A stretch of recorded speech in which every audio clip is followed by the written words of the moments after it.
Hi hello family, ಎಲ್ಲರಿಗೂ ಅಮ್ಮಾಸ್ ಕೈ ರುಚಿ ಚಾನಲ್ಗೆ ಸ್ವಾಗತ. ನಾನಿವತ್ತು ಈವ್ನಿಂಗ್ ಟೈಮ್ ಸ್ನ್ಯಾಕ್ಸ್ಗೆ ಅಥವಾ ಟೀ ಟೈಮ್ ಜೊತೆಗೆ ಸೈಡ್ ಡಿಶ್ ಆಗಿ ತುಂಬ ಬಿಸಿ ಬಿಸಿಯಾಗಿ ಹಾಗೆ ತುಂಬ ಕ್ರಿಸ್ಪಿಯಾಗಿ ಈರುಳ್ಳಿ ಪಕೋಡ ರೆಸಿಪಿನ ತೋರಿಸ್ತಾ ಇದ್ದೀನಿ. ಇದಂತೂ ತುಂಬ ಡಿಫ್ರೆಂಟಾಗಿರುತ್ತೆ, ತುಂಬ ರುಚಿಯಾಗಿರುತ್ತೆ. ಬ್ಯಾಚುಲರ್ಸ್ ಎಲ್ಲ ತುಂಬ ಈಸಿಯಾಗಿ ಮಾಡ್ಕೋಬೋದು. ಇದನ್ನು ಮಾಡೋದು ಕೂಡ ತುಂಬ ಸುಲಭ. ಮನೆಯಲ್ಲೇ ಇರುವಂಥ ಪದಾರ್ಥಗಳನ್ನ ಬಳಸಿ ಮಾಡ್ಕೊಬೋದು. ಯಾವಾಗಲೂ ಬೋಂಡ, ಬಜ್ಜಿ, ವಡೆ ಅಂತ ತಿಂದು ಬೇಜಾರಾಗಿದ್ದರೆ ಈ ರೀತಿಯಾಗಿ ಒಂದ್ಸಲ ನಾವು ತೋರಿಸೋ ಥರ ಈರುಳ್ಳಿ ಪಕೋಡಾನ ಮಾಡಿ ಟ್ರೈ ಮಾಡಿ ನೋಡಿ. ತುಂಬ ರುಚಿಯಾಗಿರುತ್ತೆ. ಮಳೆ ಬರಬೇಕಾದ್ರೆ ಸೈಡ್ ಡಿಶ್ ಆಗಿ ಏನಾದರೂ ಬಿಸಿ ಬಿಸಿ ತಿನ್ನಬೇಕು ಅಂದಾಗ ಇದು ಒಂದು ಒಳ್ಳೆ ಸೈಡ್ ಡಿಶ್ ರೆಸಿಪಿ ಅಥವಾ ಸ್ನ್ಯಾಕ್ಸ್ ರೆಸಿಪಿ ಅಂತ ಹೇಳ್ಬೋದು. ಸೇಮ್ ನಿಮಗೆ ಆಚೆಗಡೆ ಬೇಕ್ರಿಲಿ ಹೇಗೆ ಸಿಗುತ್ತಲ್ಲ ಅದೇ ಥರನೇ ಇರುತ್ತೆ. ತುಂಬ ರುಚಿಯಾಗಿರುತ್ತೆ. ತುಂಬ ಹೆಲ್ದಿಯಾಗಿ ನೀವು ಮನೆಯಲ್ಲೇ ಮಾಡ್ಕೋಬೋದು. ಹಾಗಾದರೆ ಇದನ್ನು ಮಾಡೋದಕ್ಕೆ ಏನೆಲ್ಲ ಪದಾರ್ಥಗಳು ಬೇಕಾಗುತ್ತೆ ನೋಡೋಣ. ಇಲ್ಲಿ ನಾವು 4 ಮೀಡಿಯಮ್ ಸೈಜ್ ಈರುಳ್ಳಿನ ಉದ್ದಕ್ಕೆ ಕಟ್ ಮಾಡಿಟ್ಟಿದ್ದೀವಿ.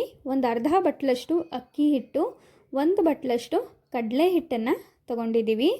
ಇಲ್ಲಿ 1 ಗಡ್ಡೆ ಬೆಳ್ಳುಳ್ಳಿನ ಸಿಪ್ಪೆ ಬಿಡಿಸಿ ಜಜ್ಜಿಟ್ಟಿದ್ದೀವಿ. ಹಾಗೆ ಶುಂಠಿನ ಸ್ವಲ್ಪ ಚಾಪ್ ಮಾಡಿ ಇಟ್ಟಿದ್ದೀವಿ. ಒಂದು 3 ಹಸಿಮೆಣಸಿನ್ಕಾಯಿನ ಚಿಕ್ಕದಾಗಿ ಕಟ್ ಮಾಡಿ ಇಟ್ಕೊಂಡಿದ್ದೀವಿ. ಹಾಗೆ ಕರ್ಬೇವಿನ ಸೊಪ್ಪನ್ನು ಕೂಡ ಕಟ್ ಮಾಡಿ ಇಟ್ಟಿದ್ದೀವಿ ಚಿಕ್ಕದಾಗೆ. 1.5 ಟೇಬಲ್ ಸ್ಪೂನಷ್ಟು ಖಾರದ ಪುಡಿ, ಹಾಗೆ 1 ಟೇಬಲ್ ಸ್ಪೂನ್ ಧನಿಯಾನ ಕುಟ್ಟಿಟ್ಕೊಂಡಿದ್ದೀವಿ.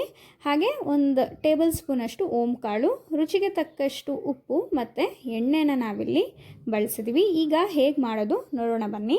ಇಲ್ಲಿ ಈರುಳ್ಳಿನ ಹಾಕಿ ಉದ್ದ ಕಟ್ ಮಾಡಿರೋದನ್ನ ರುಚಿಗೆ ತಕ್ಕಷ್ಟು ಉಪ್ಪನ್ನು ಹಾಕ್ಕೊಂಡು ಕ್ಲೀನಾಗೆ ಕೈ ಮೂಲಕ ಈ ರೀತಿಯಾಗಿ ಕಿವುಚ್ಕೋಬೇಕು. ಸೊ ನೋಡ್ತಾ ಇರ್ಬೋದು ನೀವು. ಈ ರೀತಿ ಚೆನ್ನಾಗಿ ಮಿಕ್ಸ್ ಮಾಡಿದ್ಮೇಲೆ ಇದಕ್ಕೆ ಹಸಿಮೆಣಸಿನ್ಕಾಯಿ, ಜಜ್ಜಿಟ್ಕೊಂಡಿರುವಂತಹ ಬೆಳ್ಳುಳ್ಳಿ, ಶುಂಠಿ, ಕರ್ಬೇವಿನ ಸೊಪ್ಪು, 1.5 ಟೇಬಲ್ ಸ್ಪೂನಷ್ಟು ಖಾರದ ಪುಡಿ, ಧನಿಯಾನ ಕುಟ್ಟಿಟ್ಕೊಂಡಿರೋದು 1 ಟೇಬಲ್ ಸ್ಪೂನ್, ಹಾಗೆ ಓಂಕಾಳು 1 ಟೇಬಲ್ ಸ್ಪೂನ್ ಹಾಕ್ಕೊಂಡು ಇದಕ್ಕೆ ಕಡಲೆ ಹಿಟ್ಟು ಹಾಗೆ ಅಕ್ಕಿ ಹಿಟ್ಟನ್ನು ಕೂಡ ಹಾಕಿ ಕ್ಲೀನಾಗೆ ಮಿಕ್ಸ್ ಮಾಡ್ಕೊಬೇಕು. ಉಪ್ಪು ಖಾರ ಎಲ್ಲ ನಿಮ್ಮ ರುಚಿಗೆ ಅನುಸಾರವಾಗಿ ಹಾಕ್ಕೊಳ್ಳಿ. ಖಾರನ ಇಷ್ಟಪಡೋರು ಇನ್ನೊಂದು ಸ್ವಲ್ಪ ಜಾಸ್ತಿ ಹಾಕ್ಕೊಬೋದು ಅಥವಾ ಕಡಿಮೆ ಬೇಕು ಅನ್ನೋರು ಕಡಿಮೆ ಹಾಕ್ಕೋಬೋದು. ಈಗ ಇದಕ್ಕೆ ಬಿಸಿ ಮಾಡ್ಕೊಂಡಿರುವಂಥ ಎಣ್ಣೆನ 1-2 ಟೇಬಲ್ ಸ್ಪೂನಷ್ಟು ಹಾಕ್ಕೊಂಡಿದ್ದೀವಿ. ಸೊ ಎಣ್ಣೆನ ಸ್ವಲ್ಪ ಬಿಸಿ ಮಾಡಿ ಹಾಕ್ಕೊಂಡು ಕ್ಲೀನಾಗೆ ಮಿಕ್ಸ್ ಮಾಡ್ಕೊತಾ ಇದ್ದೀವಿ. ಈಗ ಇದಕ್ಕೆ ನೀರನ್ನು ಒಂದೇ ಸಲ ಹಾಕ್ಕೋಬಾರ್ದು. ಸ್ವಲ್ಪನೇ ನೋಡಿಕೊಂಡು ಹಾಕ್ಕೊಂಡು ನಾವು ತೋರಿಸೋವಂಥ ಒಂದು ಹದಕ್ಕೆ ಕ್ಲೀನಾಗೆ ಮಿಕ್ಸ್ ಮಾಡ್ಕೊಳ್ಳಿ. ನೋಡಿ, ಸ್ವಲ್ಪನೇ ನೀರನ್ನು ಹಾಕ್ಕೊಂಡು ಕ್ಲೀನಾಗೆ ಮಿಕ್ಸ್ ಮಾಡ್ಕೊಬೇಕು. ಜಾಸ್ತಿ ತೆಳ್ಳಕ್ಕೂ ನೀವು ಕಲಿಸ್ಕೊಬಾರ್ದು, ಜಾಸ್ತಿ ಗಟ್ಟಿಗೂ ನೀವು ಕಲಿಸ್ಕೊಬಾರ್ದು. ನೋಡಿ, ನಾವು ತೋರಿಸ್ತಿರೋವಂಥ ಈ ಹದಕ್ಕೆ ಕ್ಲೀನಾಗೆ ಮಿಕ್ಸ್ ಮಾಡಿಕೊಂಡ್ರೆ ಸಾಕು.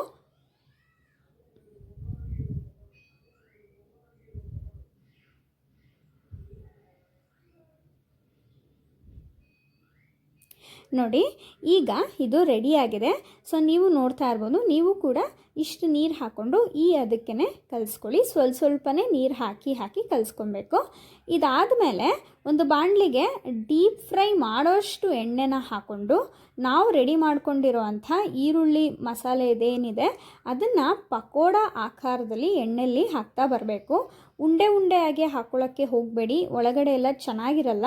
ಆದ್ದರಿಂದ ಸುಮ್ಮನೆ ನೋಡಿ ನಾವು ತೋರಿಸೋ ಥರ ಪಕೋಡ ರೀತಿಯಾಗಿ ಹಾಕೋತಾ ಬನ್ನಿ ಎಣ್ಣೆಯಲ್ಲಿ.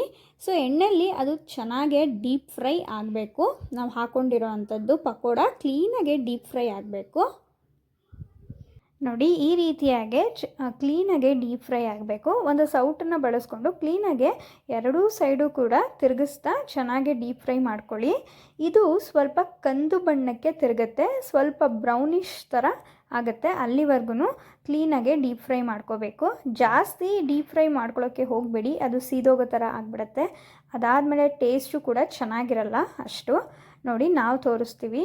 ಇದು ಚೆನ್ನಾಗಿ ಬಂದಿದೆ ನೋಡಿ. ಸ್ವಲ್ಪ ಕಂದು ಬಣ್ಣಕ್ಕೆ ತಿರುಗಿದ್ರೆ ಸಾಕು, ಚೆನ್ನಾಗೆ ಫ್ರೈ ಆಗಿರುತ್ತೆ. ಇದು ಡೀಪ್ ಫ್ರೈ ಆಗಿರುತ್ತೆ. ನೋಡಿ, ಇದನ್ನು ಒಂದು ಪ್ಲೇಟ್ಗೆ ಎತ್ತಿಟ್ಕೊತಾ ಇದ್ದೀವಿ. ಇದೇ ಥರನೇ ಮಿಕ್ಕಿರೋದನ್ನು ಕೂಡ ಪಕೋಡ ಆಕಾರದಲ್ಲಿ ಎಣ್ಣೆಯಲ್ಲಿ ಡೀಪ್ ಫ್ರೈ ಮಾಡ್ಕೊತಾ ಇದ್ದೀವಿ. ತುಂಬ ಸಿಂಪಲ್ಲಾಗಿ ಮಾಡ್ಕೋಬೋದು ನೀವು, ತುಂಬ ಟೇಸ್ಟಿಯಾಗಿ ಮಾಡ್ಬೋದು. ಬೇಕ್ರಿಲಿ ಏನು ಸಿಗುತ್ತಲ್ಲ ಅದೇ ಥರ ಟೇಸ್ಟ್ ಕೊಡುತ್ತೆ. ಆದರೆ ಆಚೆಗಡೆ ತಂದು ತಿನ್ನೋದಕ್ಕಿಂತ ತುಂಬ ಹೆಲ್ದಿಯಾಗೆ ನೀವು ಮನೆಯಲ್ಲೇ ತುಂಬ ಟೇಸ್ಟಿಯಾಗಿ ಮಾಡಿ ಮಕ್ಕಳಿಗೆ ಮತ್ತು ಮನೆಯವ್ರಿಗೂ ಕೂಡ ಕೊಡ್ಬೋದು. ತುಂಬ ಚೆನ್ನಾಗಿರುತ್ತೆ.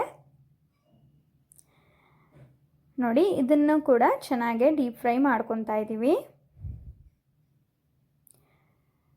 ನೀವು ಬೋಂಡ ಥರ ಏನು ಉಂಡೆ ಉಂಡೆ ಮಾಡಿ ಬಿಡೋ ಅವಶ್ಯಕತೆ ಇಲ್ಲ. ಹಾಗೆ ಎಣ್ಣೆಯಲ್ಲಿ ಹಾಗೆ ಸುಮ್ಮನೆ ಬಿಡ್ತಾ ಹೋಗಿ ಈ ರೀತಿಯಾಗಿ ಪಕೋಡ ಆಕಾರದಲ್ಲಿ ನೋಡಿ, ಇದನ್ನು ಕೂಡ ಚೆನ್ನಾಗಿ ಡೀಪ್ ಫ್ರೈ ಆಗಿದೆ. ಇದನ್ನು ಕೂಡ ಒಂದು ಪ್ಲೇಟ್ಗೆ ಎತ್ತಿಟ್ಕೊತಾ ಇದ್ದೀವಿ. ಇದೇ ಥರನೇ ಮಿಕ್ಕಿರೋದನ್ನು ಕೂಡ ಪಕೋಡ ಆಕಾರದಲ್ಲಿ ಎಣ್ಣೆಯಲ್ಲಿ ಬಿಡ್ತಾ ಡೀಪ್ ಫ್ರೈ ಮಾಡಿಕೊಂಡ್ರೆ ಆಯಿತು. ಈರುಳ್ಳಿ ಪಕೋಡ ರೆಡಿಯಾಗುತ್ತೆ. ಸೊ ಇದನ್ನು ಸರ್ವ್ ಮಾಡ್ಕೊಂಡಿದ್ದೀವಿ, ನೋಡ್ತಾ ಇರ್ಬೋದು. ಇದು ಸಾಸ್ ಜೊತೆಗೂ ಕೂಡ ತುಂಬ ಚೆನ್ನಾಗಿರುತ್ತೆ, ನೀವು ತಿನ್ಬೋದು. ಸೊ ಇದನ್ನು ನೀವು ಒಂದು ಸಲ ಟ್ರೈ ಮಾಡಿ ನೋಡಿ, ತುಂಬ ಕ್ರಿಸ್ಪಿಯಾಗಿ ಬರುತ್ತೆ, ತುಂಬ ಟೇಸ್ಟಿಯಾಗೆ ಬರುತ್ತೆ. ಈವ್ನಿಂಗ್ ಟೈಮ್ ಸ್ನ್ಯಾಕ್ಸು ಎಲ್ಲರ ಮನೆಯಲ್ಲೂ ಮಾಡೇ ಮಾಡ್ತೀರಾ. ಅಂಥ ಟೈಮಲ್ಲಿ ಈ ರೀತಿಯಾಗಿ ಈರುಳ್ಳಿ ಪಕೋಡನ ಚಿಕ್ಕವರಿಂದ ಹಿಡಿದು ದೊಡ್ಡವ್ರ ತನಕ ಇಷ್ಟಪಡೋ ಥರ ಒಂದು ಸಲ ಮಾಡಿ ನೋಡಿ, ತುಂಬ ಚೆನ್ನಾಗಿರುತ್ತೆ. ಇದಕ್ಕೆ ನಾವು ಓಂಕಾಳು ಹಾಕಿರೋದ್ರಿಂದ ಮಧ್ಯದಲ್ಲಿ ತಿನ್ನಬೇಕಾದ್ರೆ ಆ ಫ್ಲೇವರು ತುಂಬ ಚೆನ್ನಾಗಿ ಅನಿಸುತ್ತೆ. ಸೊ ತುಂಬ ಚೆನ್ನಾಗಿರುತ್ತೆ. ಆಚೆಗಡೆಯಿಂದ ಪಕೋಡನ ತರದ್ನೇ ಮರ್ತೋಗ್ತೀರಾ, ಅಷ್ಟು ಚೆನ್ನಾಗಿರುತ್ತೆ ಅಂತ ಹೇಳ್ತೀನಿ. ಸೊ ಎಲ್ಲರಿಗೂ ಇಷ್ಟ ಆಗುತ್ತೆ. ಒಂದು ಸಲ ಮಾಡ್ಕೊಂಡು ಕೊಟ್ಟರೆ ಮತ್ತೆ ಕೇಳಿ ಮಾಡಿಸ್ಕೊಂಡು ತಿಂತಾರೆ. ಮಕ್ಕಳಿಗೆ ಸ್ನ್ಯಾಕ್ಸ್ ಬಾಕ್ಸ್ನ ಕಟ್ಟಬೇಕಾದ್ರೂ ಕೂಡ ತುಂಬ ಯೂಸ್ಫುಲ್ ಆಗುತ್ತೆ ಅಂತ ಹೇಳ್ತೀನಿ. ಈ ರೆಸಿಪಿ ನಿಮಗೆಲ್ಲ ಇಷ್ಟ ಆಗಿದೆ ಅಂತ ಭಾವಿಸ್ತೀನಿ. ಇಷ್ಟ ಆಗಿದರೆ ಅಮ್ಮಾಸ್ ಕೈ ರುಚಿ ಚಾನಲ್ನ ಸಬ್ಸ್ಕ್ರೈಬ್ ಮಾಡ್ಕೊಳ್ಳಿ. ಹಾಗೆ ಲೈಕ್, ಶೇರ್, ಕಮೆಂಟ್ ಮಾಡಿ. ನಿಮ್ಮ ಫ್ಯಾಮಿಲಿ ಫ್ರೆಂಡ್ಸ್ಗೂ ಈ ವಿಡಿಯೋನ ಶೇರ್ ಮಾಡಿ. ನಿಮ್ಮ ಮನೆಯಲ್ಲೂ ಕೂಡ ಈರುಳ್ಳಿ ಪಕೋಡನ ಟ್ರೈ ಮಾಡಿ ರೆಸಿಪಿ ಹೇಗೆ ಬಂತು ಅಂತ ನಮಗೆ ಕಮೆಂಟ್ ಮೂಲಕ ತಿಳಿಸಿ. ನಿಮ್ಮ ಸಪೋರ್ಟ್ ನಮಗೆ ತುಂಬ ಮುಖ್ಯ ಅಂತ ಹೇಳ್ತಾ, ಇದೇ ಥರ ಇನ್ನೂ ಡಿಫ್ರೆಂಟ್, ಟೇಸ್ಟಿ ಆ್ಯಂಡ್ ತುಂಬ ಹೆಲ್ದಿ ವಿಡಿಯೋಸ್ ಜೊತೆಗೆ ನಿಮ್ಮ ಮುಂದೆ ಬರ್ತೀವಿ. ಅಲ್ಲಿವರೆಗೂ ಕಾಯ್ತಾ ಇರಿ ಅಂತ ಹೇಳ್ತಾ ಈ ವಿಡಿಯೋ ನೋಡಿದ್ದಕ್ಕಾಗಿ ಎಲ್ಲರಿಗೂ ಧನ್ಯವಾದಗಳು.